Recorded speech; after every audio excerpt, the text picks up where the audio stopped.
Illegal nga operasyon sa pasugalan nga poker o kinigitawag og poker house dinhi sa Dakbayan, Sugbo girumda sa mga otoridad. Moabot nga tos 22 ka mga tao ang nadakpan. Si Nico Serino sa report.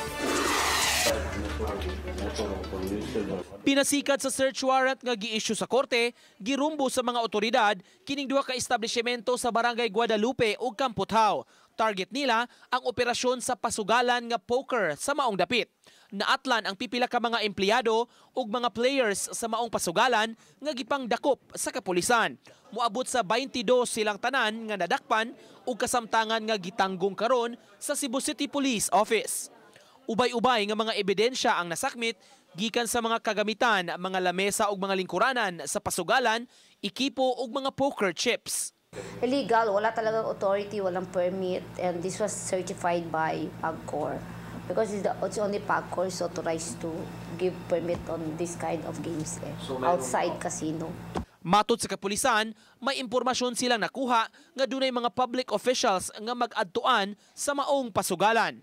Taod-taod nang gipanid-an sa CCPO ang operasyon sa poker house. We were told na meron daw mga public officials, elected officials also, and government employees na cited frequently doon. Which is, I really wanted to validate the information. But when we conducted the operation, we were not able to get a copy of the CCTV kasi walang recording. Gisuwaya namo pagkuha ang habig sa mga dinakpan apan wa sila mohatag sa ilang pamahayag. Kalapasan sa presidential decree kabahin sa illegal gambling ang ipasaka batok sa mga dinakpan. Uban ni June Solon, Nico Sereno, Balitang Bisdak.